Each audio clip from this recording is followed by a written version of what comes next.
In Genesis, Christ is the seed of Eve in Genesis 3:15. In Exodus, he is the Passover lamb, a foreshadow of his death for man. In Leviticus, he is typified by the high priest, who according to Hebrews would empathize with our needs. In Numbers, he is the cloud by day and the fire by night. He is the bronze snake to look upon who would cure the bite. In Deuteronomy, he is prophesied as the prophet to come.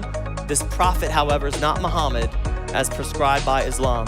The book of Joshua's biggest boast is knowing Jesus is the captain of the Lord's host. In Judges, we see Jesus in the way the chosen leaders dealt with injustice. In the book of Ruth, Boaz is the kinsman redeemer, which points to a bigger truth. In 1st and 2nd Samuel, Kings, and Chronicles, all in one, he is the prophet, the priest, the king of kings, and the wisdom of Solomon. In Ezra, he is the great restorer of hope. In Nehemiah, he's the one that restores what's broke.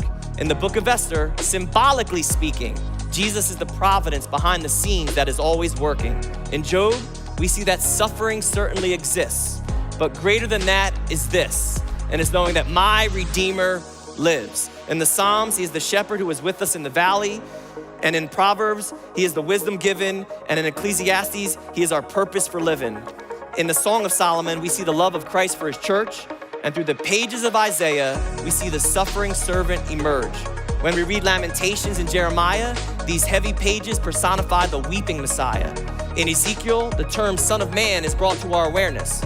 In Daniel, he is the Son of God in the fiery furnace. In Hosea, he is the faithful husband to our adultery. And in Joel, he is the promised spirit to fall after Calvary. In Amos and Obadiah, he is the deliverer from oppression. In Jonah, you already know, the perfect picture of the resurrection. In Micah, prophetically, Jesus' birthplace is revealed. In Nahum, tragically, it is clear that judgment is real.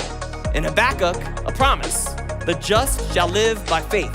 In Zephaniah, a problem, the day of the Lord is in place. So in Haggai, a proclamation, give careful thought to your ways. In Zechariah, he is prophesied to arrive in Jerusalem on a colt. And in Malachi, he is the Son of Righteousness, the one the Gospels would eventually behold. That's Matthew, Mark, Luke, and John, where we discover Jesus is the Christ and the Son of the living God.